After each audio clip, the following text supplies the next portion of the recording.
Oke.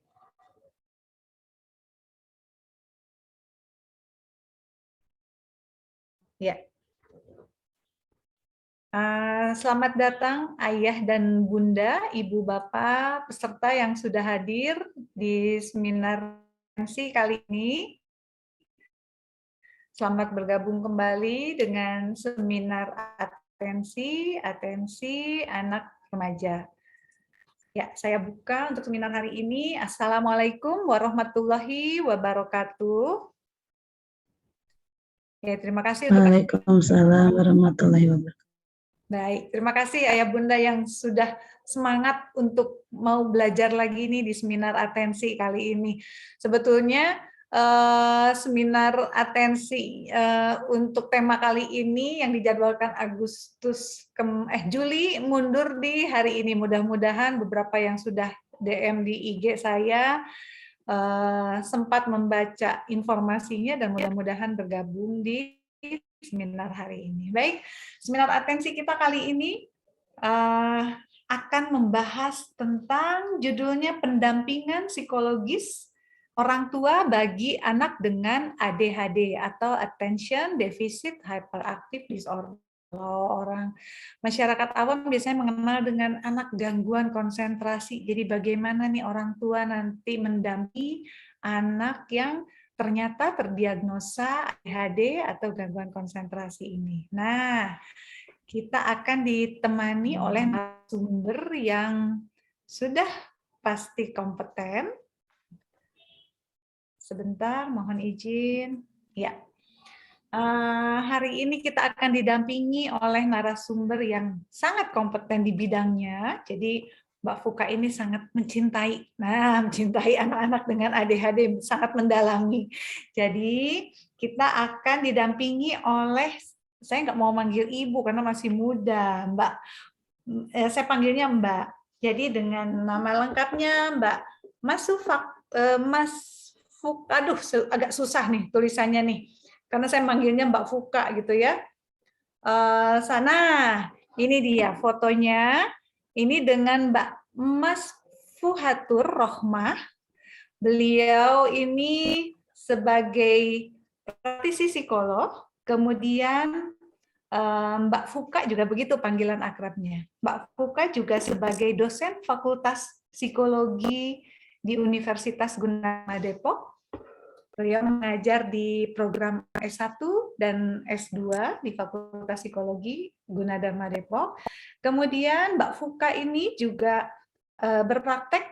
Nah, nanti boleh di screenshot untuk tempat praktek.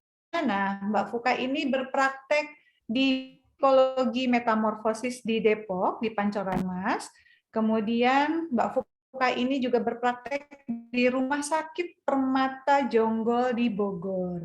Boleh sedikit dikeataskan, Mbak? Mohon izin saya membacakan dulu sedikit. Nah, riwayat pendidikan Mbak Fuka ini keahlian atau spesialisasinya nih. Ini Mbak Fuka banyak berinteraksi mendampingi klien-klien dengan anak berkebutuhan khusus.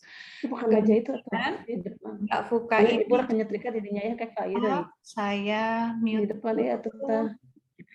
Oke. Nah, iya mohon di mute Ibu Bapak. Kemudian Mbak Fuka ini juga sebagai pengurus IPK Indonesia di wilayah Jakarta. Jadi ini agak sibuk nih, saya susah cari waktunya untuk Mbak Fuka. Kemudian Mbak Fuka juga banyak bergerak di bidang kesehatan mental dan pengembangan diri keluarga. Nah ini untuk riwayat pendidikan. Nah, ini boleh di-screenshot Ibu untuk informasi kontaknya ada lengkap di sini, ada nomor telepon, kemudian ada email, kemudian ada Instagramnya ada nggak ya? Ada websitenya untuk teleponnya di 0812823309797, boleh di-screenshot, kemudian ada websitenya lengkap, ada link-in-nya juga. Nah, riwayat pendidikan Mbak Fuka ini terakhir mengambil program magister ya, profesi dan magister psikologi klinis. Ini dengan judul tesis pelatihan teknik konseling dan relaksasi dalam rangka pembentukan kader psikologi di Puskesmas Kecamatan. Jadi memang bidang Mbak Fuka tuh spesialisasinya banyak sekali untuk pendampingan orang tua ya Mbak Fuka ya. Oke, untuk pengalaman kerja, beliau sebagai pemilik dan kepala Biro Psikologi Metamorfosis yang berada di Depok, ini sejak Juli 2017 sampai sekarang. Kemudian tadi untuk praktek Mbak Fuka ini ada di Rumah Sakit Permata di Jonggol Bogor hingga sekarang. Kemudian sebagai dosen Fakultas Psikologi di Universitas Gunadarma hingga sekarang. Kemudian oke, untuk mohon ke bawah sedikit Mbak. Oh ini, Mbak Fuka juga memiliki sertifikasi untuk Haki ya, untuk program media terapi kognitif untuk gangguan obsesif kompulsif. Waduh, ini menarik sekali nih. Ini menarik sekali. Bisa sumber kembali nih Mbak Fuka. Oke, kemudian nah ini untuk pengalaman kerja juga Mbak Fuka pernah di RSUD Jagakarsa tahun 2015 ya, Mbak. Nah, untuk pengalaman organisasi, Mbak Fuka sebagai pengurus IPK di wilayah Jakarta di bidang strategi komunikasi. Nah, ini tapi sekarang masih. Jadi Mbak Fuka sampai saat ini masih sebagai pengurus IPK wilayah Jakarta. Oke, baik. Terima kasih. Kita serta juga mungkin udah nggak sabar mau kenalan langsung dengan narasumber kita hari ini. Coba saya sapa dulu. Assalamualaikum, Mbak Fuka. Waalaikumsalam, Mbak Eva. Assalamualaikum semua. Waalaikumsalam warahmatullahi wabarakatuh. Mbak Fuka, it's okay kalau mau pakai masker, nggak apa-apa? Ini tadi diamankan dulu ruangan saya. Oh, tapi aman ya, sudah clean ya? Clear. Oke. Mbak Fuka, makasih banyak ini peserta. Ya termasuk saya juga ingin segera mendengarkan nih paparan karena banyak sekali saat ini anak treatment dalam bentuk terapi kan sudah banyak gitu ya Mbak Fuka ya. Tapi banyak sekali masih berkeluh kesah nih orang tua. Lalu bagaimana orang tua mendampingi anak-anak dengan gangguan ADHD atau gangguan konsentrasi ini? Oke, itu yang ingin kita tahu sebetulnya saat ini. Ya, jadi monggo Mbak Fuka untuk waktu dan tempatnya dipersilahkan. Terima kasih, Mbak Eva. Sebelum saya share screen, saya izin menyapa dulu. Assalamualaikum warahmatullahi wabarakatuh. Salam sejahtera, selamat siang. Apa kabar para peserta? Mudah-mudahan dalam keadaan sehat. Baik, sehat. Alhamdulillah, baik sehat ya. Ini bukan hanya ibu-ibu, ada bapak juga. Ini yang luar biasa. Biasanya kalau ada webinar parenting, nggak ada bapaknya, yang banyak ibu-ibu. Nah, ini luar biasa nih, ada bapak-bapak Paling rajin, yang Mbak hadir. Fuka. Terima kasih banyak. Oh iya, wah, luar biasa.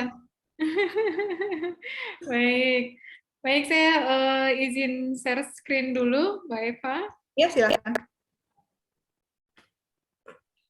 Ya. Hari ini temanya merupakan tema yang menurut saya orang tua banget gitu ya kalau bahasa mudahnya, karena memang biasanya yang sudah-sudah adalah yang dibahas tentang Ananda gitu ya dengan dengan kondisi berkebutuhan khusus dalam hal ADHD gitu. Tetapi kali ini saya ingin memberikan penguatan secara psikologis gitu ya kepada orang tua, bagaimana sih caranya orang tua supaya bisa memberikan pendampingan psikologis lebih optimal lagi gitu ya untuk Ananda dengan ADHD gitu ya. Jadi pendampingan psikologis orang tua bagi anak dengan ADHD. Nah, hadirin yang hadir di Zoom siang ini, kita mungkin sudah pernah mendengar ya istilah ADHD itu apa sih gitu ya. Banyak yang sudah tahu lah dari internet gitu ya. Dan juga mungkin baca buku, karena juga saya lihat banyak orang tua yang rajin sekali ya, terutama untuk orang tua dengan anak ADHD ini, selama saya praktek itu termasuk orang tua yang semangat belajarnya atau semangat mencari ilmunya itu luar biasa, Masya Allah. Karena apa? Biasanya kalau ada anak berkebutuhan khusus, kadang-kadang orang tuanya juga banyak yang nggak mau belajar. Tapi khusus dengan anak dengan ADHD itu, kebanyakan malah semangat-semangat gitu belajarnya gitu. Nah, istilah ADHD ini merupakan kebanyakan dan di Indonesia dikenal dengan istilah gangguan pemusatan perhatian dan atau hiperaktif. Sebenarnya apa sih gitu ya ADHD? Kalau disimpulkan dari ICD-10, kemudian dari DSM-5, dari PPNPK gitu ya, panduan praktek untuk penanganan gangguan psikologis ya untuk para psikolog klinis, itu ADHD sebenarnya adalah gangguan neurodevelopmental atau hiperaktif impulsif yang sifatnya persisten gitu ya. Nah, kemudian manifestasi klinisnya apa saja gitu. Kalau ADHD ini manifestasi klinisnya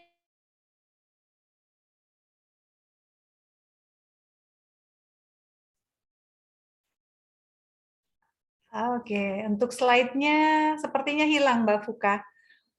Untuk slide-nya hilang, masih mute. Nah, ya silahkan Mbak Fuka, masih mute sepertinya Mbak. baik, sudah? Ya, sudah muncul lagi. Silahkan. Maaf ya kalau terganggu sinyalnya karena saya tempat prakteknya di basement, jadi kadang-kadang suka nggak stabil. Oke, nggak apa-apa. Ini udah clear. Nah, silahkan. Baik, jadi GPPH atau ADHD ini manifestasi klinisnya adalah tampak pada perilaku yang sulit mengelola kemarahan, agresi, gitu ya. Artinya agresi ini adalah cenderung melawan, menyerang, gitu ya, kepada orang lain. Kemudian impulsif, sulit mengerjakan tugas hingga tuntas, sulit mengorganisasikan sesuatu, perilaku interaksi sosial yang bermasalah, kurang berprestasi, kemudian juga perilaku mengganggu di kelas, banyak bicara, mudah frustasi dengan tugas-tugas yang diberikan orang tua maupun guru. Nah, ini menurut Selleck dan Mayer gitu. Nah, kemudian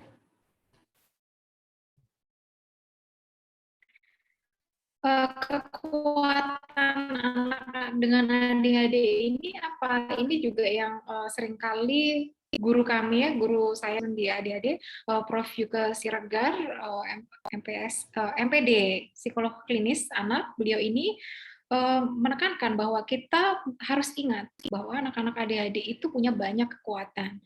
Seringkali orang tua kalau sudah diberitahu dengan ini gitu ya, sudah senewan duluan gitu ya, kepikiran, oh anak saya begini, dia nggak bisa ini, nggak bisa itu, dia selalu begini, bla bla bla bla gitu, keluhannya banyak. Tetapi lupa dengan potensi-potensi apa yang ada di dalam diri mereka. Nah, padahal kalau kita ingat dengan potensi anak dengan ADHD ini, kita bisa jadi bersemangat, jadi penasaran, jadi kepengen tahu, jadi kepengen menstimulasi sebanyak-banyaknya. Nah, dia sudah menjabarkan gitu ya, banyak hal kekuatan anak dengan ADHD ini. Yang pertama ada kreatif, persisten, nggak gampang berubah gitu. Kemudian inovatif, imajinatif, dan juga big hearted. Ini juga yang luar biasa ya. Oh ya, saya sedikit share juga bahwa anak saya yang besar sekarang usia 17 tahun laki-laki, anak saya yang kedua 12 tahun perempuan. Kalau yang besar itu mengalami ADHD tapi lebih ke gangguan pemusatan perhatian gitu. Jadi dia seringkali tidak fokus dan alhamdulillah sekarang dengan saya berikan pendampingan terus gitu ya, kemudian juga dia sudah lebih kelihatan lagi, dari kecil itu dia tidak berubah, dia sukanya otomotif, tadinya kepengen jadi pembalap gitu, saya yang khawatir jangan gitu, coba mau yang lain nggak gitu. Oh, mau jadi ahli mesin mobil balap boleh, mau modifikasi mobil boleh. Dan sekarang dia menjadi desainer grafis untuk desain-desain modifikasi mobil.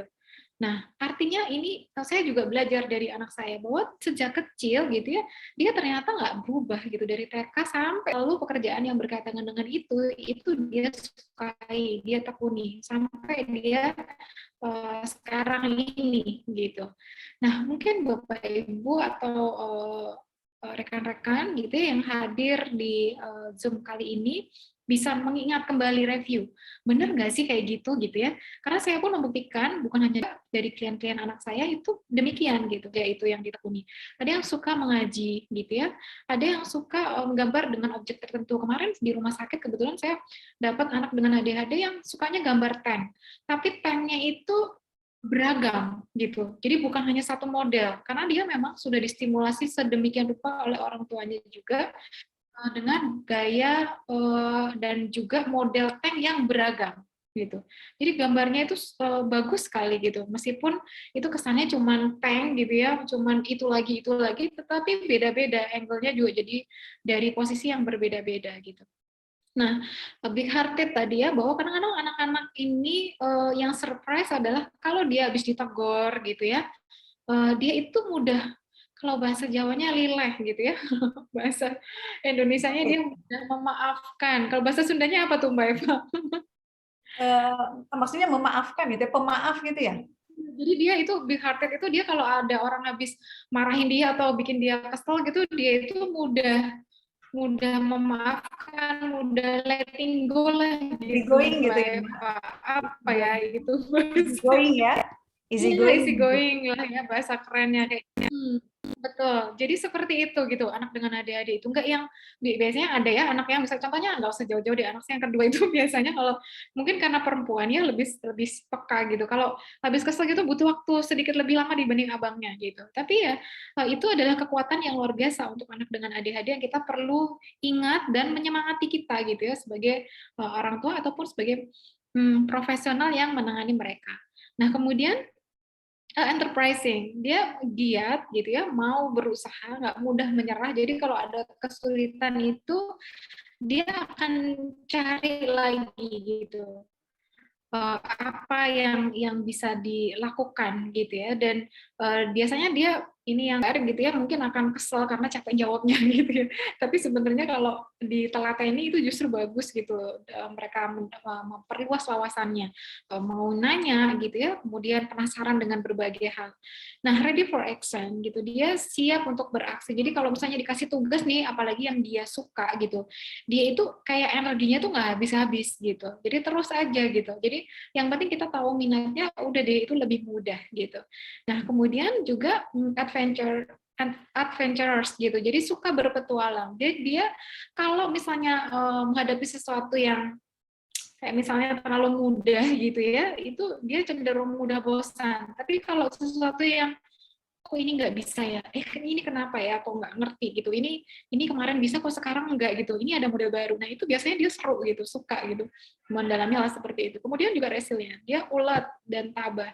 Jadi yang karena dia tadi ya big hearted gitu atau easy going, dia juga akhirnya menjadi anak yang kalau melakukan sesuatu itu meskipun misalnya dicela atau di apa gitu ya, dikatain orang atau gimana, dia akan up lagi dan terus menekuni itu gitu, karena dia memang suka satu hal. Tapi memang ketika berhadapan dengan sesuatu yang dia tidak suka, biasanya memang dia lebih mudah menyerah gitu ya.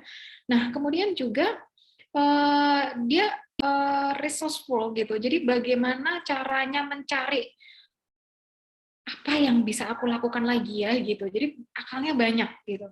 Dan dari hal yang dia ini kan bisa diginikan gitu. Dari hal yang sifatnya sederhana mungkin orang lain nggak kepikiran gitu ya.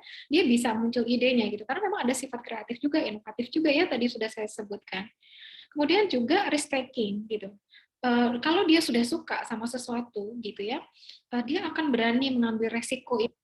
Meskipun dia tahu bahwa ini harus begini, ini harus begitu, itu akan diterjang aja gitu. Karena saya pernah juga ngetes anak saya sendiri di usia SMP, dia itu magang di tempatnya Mas Rifat Sungkar dan Mas Renal Sungkar. Jadi waktu itu saya bilang, yakin nak mau magang di bengkel? Kan abang belum belum belajar perbengkelan gitu, bahkan ilmunya masih jauh lah gitu. Nanti kalau disuruh ngepel, disuruh nyapu mau, disuruh nyuci mobil mau mama gitu. Dan itu beneran terjadi.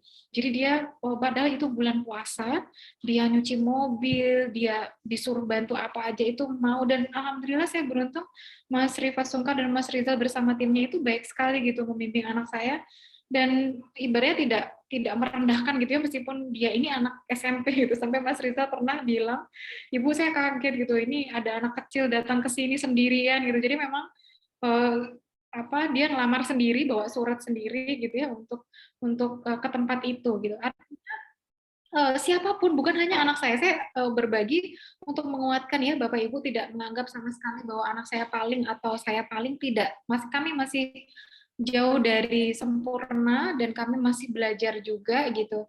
Tetapi hanya ingin berbagi semangat bahwa ketika orang tuanya trust gitu ya dan tahu apa yang menjadi kesukaan anaknya, itu insya Allah anaknya juga akan bisa menjalani itu dan berani tadi ya, risk taking. Dia mau disuruh apa aja siap gitu. Karena dia memang kepingin belajar gitu. Nah, kemudian inventif gitu. Dia berdaya cipta, mampu menemukan atau menciptakan sesuatu yang baru.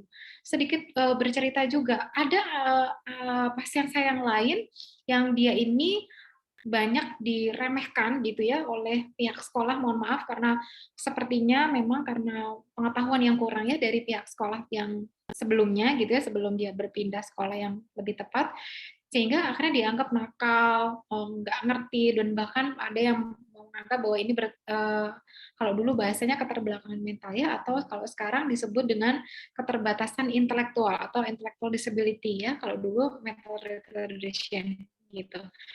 Nah, padahal anaknya nggak seperti itu gitu. Ketika dia dikatakan seperti itu, ternyata ada hasil karya yang orang itu nggak sangka gitu. Jadi dia punya hasil karya yang luar biasa dan bisa menemukan sesuatu yang sifatnya itu unik, baru gitu. Karena saya pernah observasi waktu itu dengan menggunakan ini Lego yang dari kayu gitu ya, Bapak Ibu, dan hadirin yang ada di Zoom ini, itu luar biasa yang diciptakan. Jadi saya pun jadi sebagai orang tua dan sekaligus sebagai psikolog itu jadi ikut senang gitu dan ikut bersemangat. Wah, luar biasa ya, Masya Allah anak ini bisa membuat model yang saya pun nggak duga gitu, dan unik sekali gitu bentuk-bentuknya. Kemudian juga observan, suka memperhatikan, taat dan setia. Nah, ini juga yang ibaratnya kayak dua mata uangnya gitu.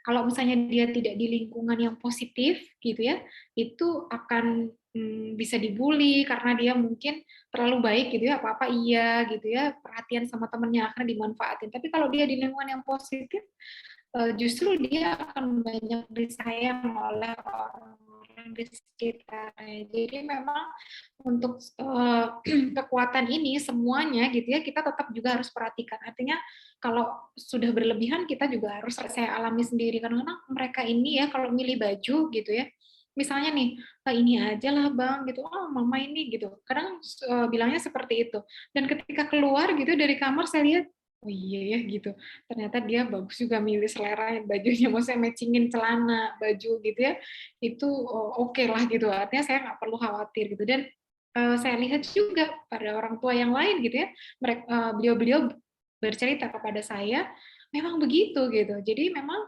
charming untuk anak-anak dengan ADHD ini. Kemudian memiliki banyak ide gitu ya, pandai, antusias, outgoing gitu ya, ramah, optimis, gak gampang nyerah gitu ya, aku bisa kok gitu. Ada pasien saya karena komentar di salah satu WA status saya bilang gitu, komentar dulu diskusi gitu. Orang tuanya tuh sampai minta maaf ke saya karena khawatir mengganggu saya gitu. Saya sih seneng aja, nggak apa-apa, saya bilang itu lebih baik ngobrol sama saya daripada sama temennya yang ibaratnya mungkin bisa obrolannya negatif gitu ya. Itu pertanyaannya bisa macam-macam gitu. Jadi memang luar biasa anak dengan ADHD ini dan berkarisma ya.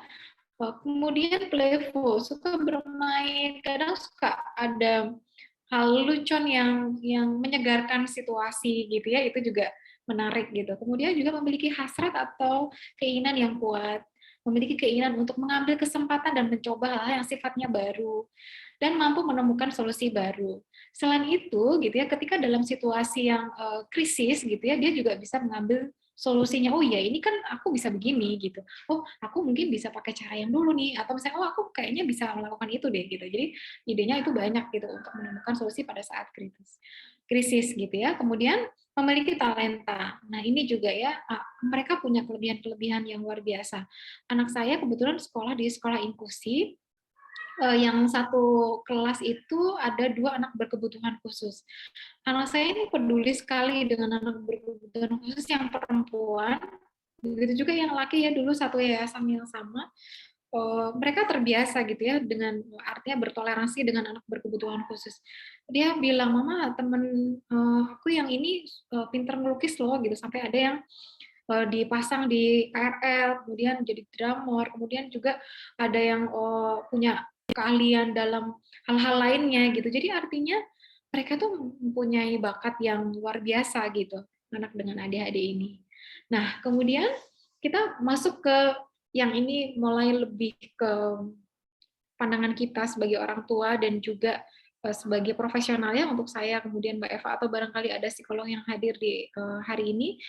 Pendampingan psikologis anak dengan ADHD itu diawali tentunya dengan asesmen gitu ya. Jadi kalau Bapak Ibu sekalian atau rekan-rekan yang hadir misalnya melihat ada kerabat gitu ya, kok anak ini nggak bisa diem ya gitu.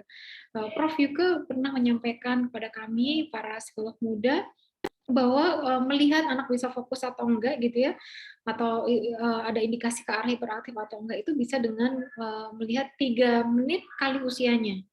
Dia bisa duduk diam, tenang, fokus atau tidak gitu. Nah, untuk bisa melihat itu tentunya kan kita perlu asesmen juga ya gitu. Yang artinya gitu ya, dalam proses asesmen atau pemeriksaan psikologis ini, anak ADHD tidak hanya sendirian diperiksanya gitu. Ada significant others gitu ya yang perlu kita lihat. Ada keluarga, ada guru kelas, ada juga misalnya ahli ya secara profesional menangani anak dengan ADHD ini, misalnya para dokter gitu ya, kemudian psikolog klinis, neuropsikologis gitu, kemudian juga konselor atau guru shadow teacher misalnya, atau guru special needs gitu ya, atau guru berkebutuhan khusus yang ada di sekolah. Jadi dari semua itu gitu dihimpun, kemudian bisa menegakkan diagnosa nantinya gitu ya.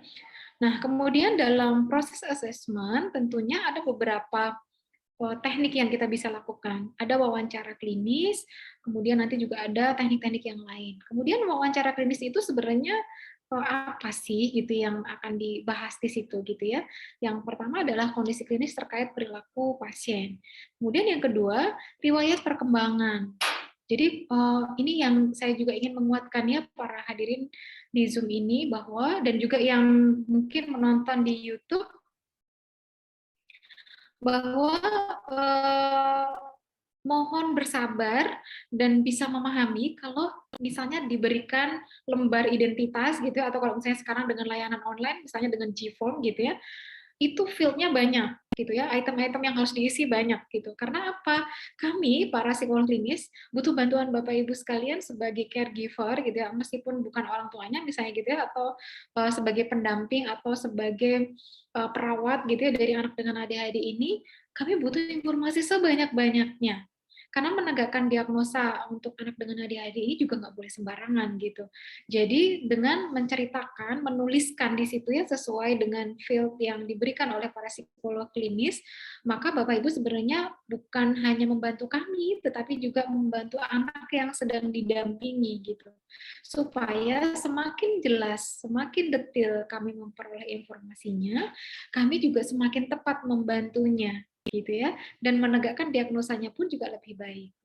Nah, kondisi klinis terkait perilaku pasien juga perlu didukung oleh riwayat perkembangan, riwayat kesehatan, riwayat pendidikan, interaksi dengan sebaya, kemudian interaksi dengan orang tua, dan tentunya kondisi sosial ekonomi dan keberfungsian keluarga.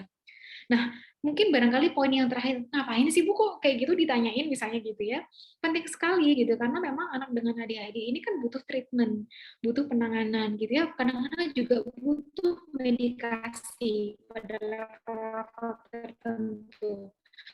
Dan memang penanganan yang paripurna gitu ya, itu akan psikolog klinis saja misalnya dengan neurolog anak, dengan ahli gizi, dengan dokter spesialis yang lain kalau misalnya ada komorbid, dengan para pedagog, fisioterapis dan lain sebagainya gitu. Jadi untuk menangani sedemikian rupa tentunya juga butuh biaya gitu ya. Kalaupun tidak dengan biaya yang sifatnya cash misalnya atau transfer mungkin dengan asuransi misalnya gitu ya, asuransi kesehatan. Bisa juga gitu ya dengan jaminan pemerintah maupun yang tidak.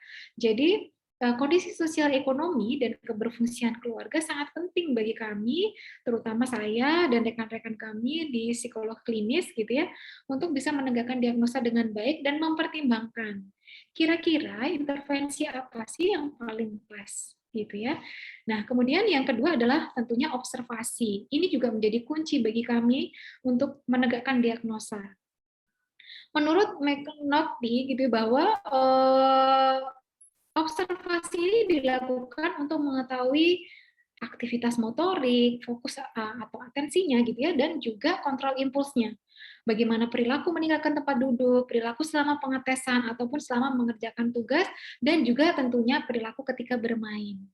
Jadi bukan hanya ketika dites ya gitu, tapi juga ketika bermain, berinteraksi say hi dengan psikolognya, dengan misalnya di tempat praktek tersebut gitu ya, atau misalnya lagi ketika dia ditemukan dengan orang baru, misalnya oh ada klien anak yang lain atau pasien anak yang lain, dia bisa kenalan nggak, dia mau nggak mendekat gitu ya, itu juga menjadi bahan observasi kami. Nah, kemudian tentunya dilanjutkan dengan tes psikologi untuk melihat bagaimana profil kognitifnya gitu ya dikaitkan dengan unsur-unsur lain. Misalnya secara gambaran kepribadian, misalnya begitu ya, atau misalnya lagi hal-hal yang sifatnya dengan berkaitan prestasi akademis gitu. Nah, kemudian pemeriksaan dengan tes psikologi ini juga dilakukan untuk memetakan kemampuan pasien dan menunjang penegakan diagnosis yang lebih jelas. Alat tes psikologi yang digunakan untuk mengetahui perkembangannya sesuai dengan tahap usianya. Bisa mengetahui profil kognitifnya, fungsi adaptif, serta perilaku inatensi maupun hiperaktivitasnya. Contoh alat tes yang digunakan ada skala Raven, seperti misalnya CPM, gitu ya. Kemudian juga ada Stanford Binet, gitu ya. Ada juga skala Wechsler, gitu ya. Yang ini memang saya pribadi sering menggunakan itu, gitu ya. Kemudian juga ada yang sifatnya tambahan ya untuk pemeriksaannya ada CPCL, DAP, biasanya ini untuk gambaran kepribadian, gitu ya, BAUM dan lain sebagainya sesuai dengan kebutuhan dari tujuan pemeriksaan tersebut tentunya. Jadi kami para psikolog klinis kalau memilih alat tes itu ada pertimbangan tersendiri. Itulah kenapa tadi perlu data yang lengkap dari orang tua ataupun caregiver gitu ya, yang tahu persis tentang anak dengan ADHD ini gitu. Meskipun saat datang itu masih suspek, tetapi untuk menegakkan apakah itu benar atau tidak, maka diperlukan sekali gitu data-data tersebut sehingga kita juga bisa menentukan oh usianya sekian tahun sekian bulan. Kadang beda bulan aja udah beda alat tes gitu. Jadi mohon kalau misalnya datang ke psikolog juga dibantu dengan data yang benar-benar jelas gitu dan adanya. Gitu. Kemudian berikutnya pendampingan psikologis anak dengan ADHD ini juga dilanjutkan dengan penegakan diagnosa tentunya setelah ACP gitu ya, berdasarkan DSM-5 sesuai jenis dan tingkat keparahannya. Jadi kalau saya pribadi memang berdasarkan DSM-5, tetapi masih ada yang menggunakan DSM-4, tapi tentunya artinya kiblatnya atau ininya memang sesuai dengan profesinya gitu ya, artinya oh kalau di tempat saya pakai ini karena sesuai dengan tata laksananya misalnya gitu. Nah kemudian juga untuk prognosisnya gitu, jadi perlu disampaikan juga prediksinya seperti apa gitu, disesuaikan dengan kondisi anak saat pemeriksaan, kemudian onset atau mulai muncul gangguan tersebut itu kapan gitu ya, atau muncul gejala-gejalanya itu kapan, dan juga tentunya kondisi caregiver gitu. Jadi semakin baik kondisi caregivernya maka prognosisnya juga akan semakin positif. Gitu. Kemudian penentuan intervensi. Nah, penentuan intervensi tentunya juga menjadi langkah berikutnya gitu ya, tindak lanjut dari hasil asesmen dan penegakan diagnosa. Harapannya dengan memberikan intervensi yang tepat gitu ya, anak dengan ADHD ini bisa tumbuh semakin optimal. Nah, apa saja sih yang biasanya dilakukan gitu yang diberikan dalam penentuan intervensi ini? Itu biasanya kami sih menggunakan teknik untuk merancang dulu. Oh, ini kira-kira gambarannya seperti ini nih, orang tuanya. Terus kemudian yang menunggu di rumah kabarnya seperti ini, pendidikannya begini, anaknya seperti ini, gitu ya, usianya sekian. Nah, itu menjadi pertimbangan kami, para psikolog klinis, untuk menentukan saja bahwa yang pertama misalnya terapi berbasis keluarga atau family terapi, ini biasanya kalau saya pribadi menangani anak tidak bisa hanya anaknya, gitu ya, dengan kasus apapun, meskipun bukan ADHD, gitu ya, tetapi saya selalu melibatkan keluarga, entah itu orang tuanya, kakek neneknya, tante omnya, saudaranya, ataupun siapa yang berkenan untuk terlibat dalam terapi berbasis keluarga ini. Kemudian terapi perilaku. Terapi perilaku juga sangat penting ya untuk mengendalikan impuls dan perilaku mereka. Dan juga terapi bermain atau play terapi, itu yang juga sering saya gunakan. Kemudian, nah penentuan intervensi ini juga dapat dilakukan dengan berkolaborasi gitu ya dengan tenaga kesehatan lain seperti dokter spesialis anak, terapis bicara, terapis okupasi gitu ya. Kemudian juga bisa para pedagog gitu ya, itu juga sangat membantu gitu, karena bagaimanapun anak dengan ADHD kan nanti belajarnya dengan para pendidik gitu ya, bukan misalnya psikolog standby gitu ya untuk membantu belajar juga belum tentu bisa semaksimal guru gitu ya. Kalaupun bisa dengan remedial terapi gitu ya, yang biasanya juga sering saya pakai, itu sifatnya hanya beberapa waktu saja gitu, artinya lebih banyak nanti dari pihak sekolah ataupun orang tua. Kemudian, penanganan multimodal atau kombinasi farmakoterapi, psikoterapi, fisioterapis, penanganan pedagog, dan lain-lain menjadi alternatif yang efektif dalam tata laksana pada pasien dengan GPPH atau ADHD. Nah, ini gambar mengenai penanganan multimodal menurut Prof. Hugo. Beliau di sini menjabarkannya bahwa ada banyak hal yang perlu dilibatkan gitu ya, ada keluarga, kemudian juga ada psikolog gitu, terus kemudian juga ada pihak sekolah gitu ya, terus ini juga perlu ada pelatihan keluarga, pengasuhan, contoh juga ada iklim, nilai, tanggung jawab, asli ini yang masuk dalam unsur cinta ya, tiga ini Prof juga sangat menekankan pentingnya 3A ini untuk anak-anak, acceptance, affection gitu ya, dan achievement gitu. Itu juga menjadi hal yang sangat penting untuk anak dengan ADHD. Nah, kemudian juga tentunya butuh medikasi, butuh fisioterapi gitu ya, dan bisa juga gitu ini membutuhkan dukungan kalau misalnya dari pihak yang sering saya dengar ya, bahwa ada sekolah-sekolah oleh pemerintah setempat misalnya gitu, tetapi mereka ternyata belum pelatihan gitu, ternyata mereka belum punya bekalnya. Nah, ini repot juga ya kalau seperti itu gitu. Jadi sangat penting gitu untuk memberikan pelatihan dan proses pembelajaran diharapkan lebih optimal gitu, dan juga perlu juga yang namanya program non akademik gitu ya, ini juga bisa mendukung optimalisasi tumbuh kembang anak dengan ADHD. Nah, pelaksanaan intervensi gitu ya, ini membutuhkan penanganan kolaboratif yang tadi saya sampaikan, termasuk peran serta para caregiver. Jadi bukan hanya tenaga ahli, tetapi juga dari caregiver juga gitu. Kalau misalnya caregivernya sudah nyerah gitu atau nggak mau tahu ya susah juga gitu ya. Kami para profesional tidak bisa sendiri gitu. Tentunya butuh bantuan para caregiver yang lebih banyak waktunya bersama dengan anak dengan ADHD di rumah gitu ya.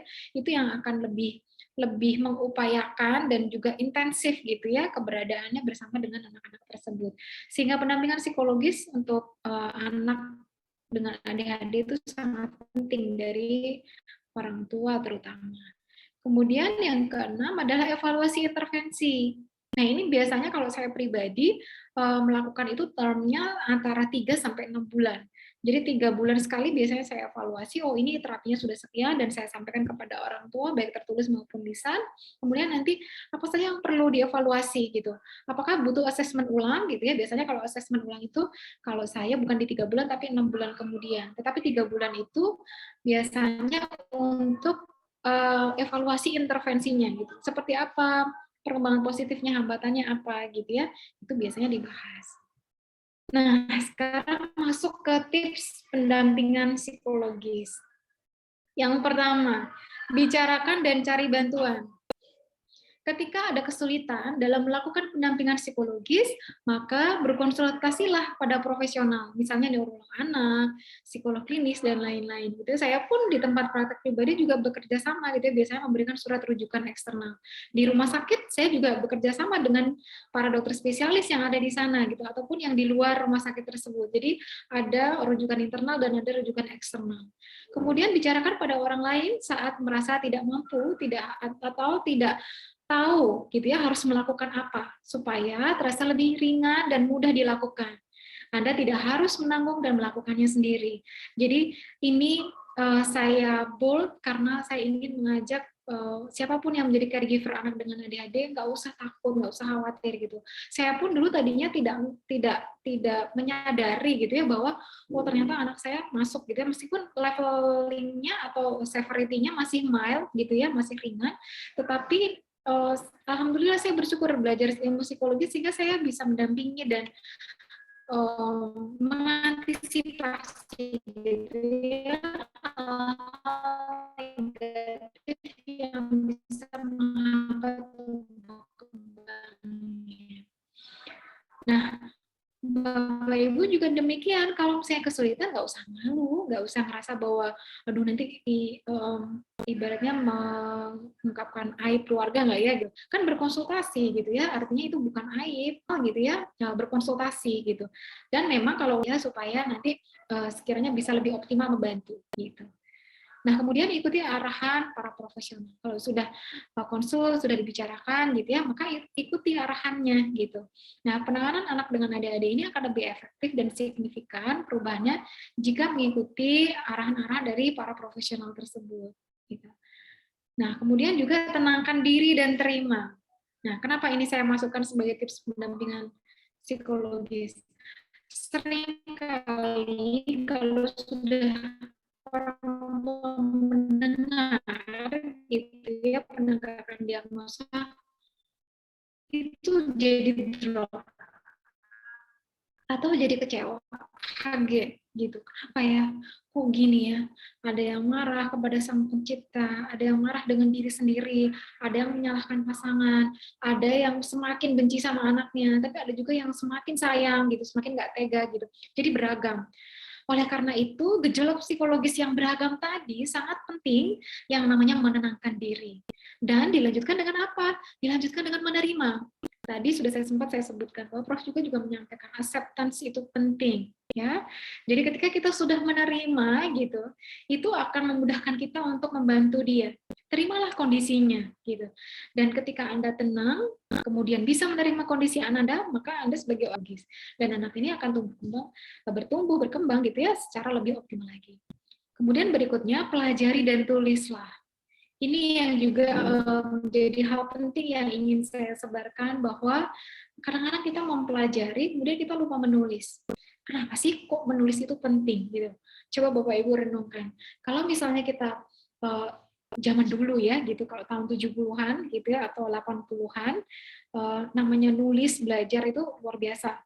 Dulu saya masih ingat waktu jadi pengurus kelas itu jadi sekretaris gitu ya, mesti nulis di papan tulis bantuin gurunya gitu ya. Tapi ternyata saya mendapat banyak manfaat gitu, meskipun ya agak kena asap kapur ya kalau zaman dulu. Nulisnya itu jadi inget gitu pelajaran. Oh iya ya, ini kan yang kemarin aku tulis di papan gitu.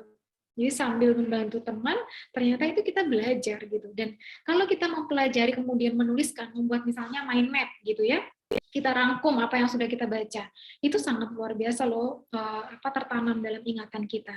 Dan itu juga memudahkan kita saat kita lupa. Kalau kita sudah ada mind map atau rangkuman dari apa yang kita baca, kita jadi mudah ingat, oh, ini kan kemarin ini, oh ini anak-anaknya kenapa begini, kenapa warnanya ini, ingat gitu. Seperti gitu ya, lagi bingung mesti ngapain lagi, baca-baca lagi mind map, rangkuman dari ilmu yang kita dapat atau pengetahuan yang kita dapat tentang anak dengan ADHD, itu juga bisa sangat membantu. Kemudian, pahami dan bermainlah bersamanya. Ini yang kadang-kadang orang tua juga merasa sulit. Susah, Bu. Habisnya susah diatur, nggak bisa diam. Gimana saya bisa ngerti? Saya nggak pernah ngerti gitu. Wah, saya nggak tahu maunya dia apa. Ya iya, nggak tahu maunya. Karena apa? Belum dipahami. Dan kalaupun sudah belajar memahami, tapi belum maksimal. Itulah kenapa saya usulkan untuk bermainlah bersamanya. Karena ketika bermain, Anda akan jauh lebih paham. Hal-hal yang sifatnya detail, hal-hal yang sifatnya sensitif, ternyata baru muncul ketika bermain, bersama dengan orang tua terutama, atau bersama dengan caregiver-nya. Nah, kemudian juga ini yang penting, berikan contoh baik. Saya rasa bukan hanya untuk anak dengan ADHD ya, untuk semua anak gitu ya, sangat mengharapkan contoh baik. Tentunya misalnya di masa pandemi, saya juga pernah diprotes dengan anak saya yang kecil, "Mama kok handphone lagi sih? Kan habis pakai laptop sudah cukup, jangan handphone lagi," gitu. Dia ngerasa diabaikan. Saya sedih, tetapi saya juga harus menyelesaikan chat saya karena waktu itu ada kondisi pasien yang harus segera saya tolong gitu. Sehingga yang saya lakukan adalah saya bicara sama dia, "Maaf ini karena ini pasiennya emergency gitu, harus segera ditolong," gitu. Meskipun tidak emergency seperti dokter ya, tapi artinya sedang tantrum waktu itu dan orang tuanya panik karena orang tuanya kebetulan juga mengalami gangguan psikotik gitu ya. Jadi memang ada gangguan psikologis juga. Maaf. Nah, ketika saya jelaskan gitu ya, dan saya janjikan 5 minutes, saya bilang gitu, 5 menit ya, nak, Mama nanti akan taruh dan kita akan ngobrol. Nah, ketika seperti itu, dia akan konsekuen gitu. Bahkan kami itu, terutama untuk anak saya yang perempuannya, karena masih 12 tahun, sebentar lagi 12 tahun, kemudian juga sama perempuan, jadi lebih sering dengan saya ngobrolnya. Jadi kita kalau udah me time berdua, atau dia kalau sering nyebutnya Mama girls time gitu. Kalau udah girls time itu saya paham terus mencuti segala yang saya pegang gitu ya. Ya begitu. Jadi kami tuh kayak orang setengah gitu, orang naik anak saya gitu. Mama kalau ada telepon, Mama perlu angkat ya gitu. Jadi pun saya salah, saya juga pernah salah. Kan udah janji Mama ini hari Minggu jam sekian. Kan kemarin bilang nggak boleh pakai handphone. Oh iya lupa. Maaf ya nak gitu. Jadi segera kita harus rawat dan minta maaf gitu. Dan kalau misalnya dia, kan kemarin aku salah, aku dikasih konsekuensi gitu ya, hukuman. Mama juga gitu. Iya, oke. Hukumannya apa? Pijit Mama katanya gitu. Karena jadi macam-macam dan nggak apa-apa gitu. Kalau kita tidak memberikan contoh dengan tidak memberikan hukuman kasar, bentakan, hukuman yang sifatnya fisik, dia pun juga bisa loh ternyata punya ide gitu ya. Saya pun nggak pernah ibaratnya ngasih ide udah pijit gitu ya. Malah dia gitu yang terinspirasi dan saya diminta untuk memijitnya gitu ya. Saya sih senang aja. Tapi artinya dampak kita panjang lebar itu lebih mudah untuk mengikuti. Kemudian tentunya kalau dalam definisi kesehatan jiwa dalam Undang-Undang Nomor 2014 Nomor 18 disampaikan bahwa sehat jiwa itu bukan hanya fisik dan mental, tetapi juga fisik, mental, sosial, dan juga spiritual. Jadi berdoa dan melakukan ibadah bersamanya itu adalah sebuah kelengkapan gitu ya, kesehatan paripurna, bahwa anak dengan ADHD juga perlu dikenalkan oleh Sang Penciptanya gitu, dan perlu didekatkan kepada Sang Penciptanya supaya apa, hal sifatnya impulsif yang sifatnya itu tidak bisa dikendalikan dengan kemauannya gitu ya, itu bisa dikontrol dengan dia beribadah gitu ya, dia dekat dengan penciptanya gitu ya, sehingga ada pertolongan dari Sang Pencipta yang akan membuat dia lebih mudah untuk dikendalikan gitu. Nah, melakukan ritual keagamaan dan akan menguatkan caregivers serta juga memberikan penguatan secara spiritual untuk anak dengan ADHD serta membantunya lebih mudah gitu ya untuk meningkatkan kemampuan regulasi emosinya. Jadi bukan hanya impulsivitasnya, kalau yang muslim gitu ya bisa ambil air wudhu kemudian sholat kan menggunakan ritual masing-masing, itu insya Allah akan sangat membantu gitu. Jadi materi hari ini mudah-mudahan bermanfaat Mbak Eva dan semua yang hadir, baik di Zoom maupun yang menyaksikan di YouTube. Dan salam sehat sejahtera dari saya. Terima kasih banyak. Wassalamualaikum warahmatullahi wabarakatuh. Dan ini boleh di screenshot, ada kontak IG gitu ya, IG saya fuka.01, kemudian ada IG metamorfosis.stc, ini tempat praktik pribadi saya, dan satu lagi izin memperkenalkan komunitas peduli penyakit kronis pada anak dan remaja. Ini program sosial dari Biro Psikologi Metamorfosis sebagai rasa syukur kami sekeluarga ketika anak kami yang kedua kena penyakit kronis yaitu ensefalitis 1 tahun yang lalu, dan pada tanggal 11 November 2020 kami mendirikan komunitas ini. Silahkan bagi para orang tua ataupun siapapun yang membutuhkan pendampingan psikologi secara gratis dan juga edukasi, kemudian ada dongeng, ada donasi juga gitu, ada di program sosial ini. Terima kasih banyak. Semoga bermanfaat. Mohon maaf kalau ada yang kurang berkenan. Silakan Mbak Eva. Oke, alhamdulillah. Menarik sekali kalau untuk tema ADHD ini ya, Mbak Fuka ya. Ya, betul. Karena betul, banyak sekali ternyata sisi positif dari anak ADHD. Dan itu dia yang sebetulnya belum dilihat sama orang tua. Kalau sepanjang saya prakteknya, orang tua masih banyak melihat negatifnya, keselnya gitu yang dimunculkan. Padahal tadi kalau dihitung tuh ada berapa nomor tuh tadi yang positifnya ya Mbak? Lebih kayaknya dari 30 ya Mbak? Iya, banyak sekali. Betul, betul. Dan itu sebetulnya yang mau Mbak Fuka sampaikan, artinya membuat awareness atau kesadaran pada orang tua supaya ayo kenali dong sisi-sisi positifnya gitu ya pada anak ADHD. Oke, baik Mbak Fuka, terima kasih, menarik sekali.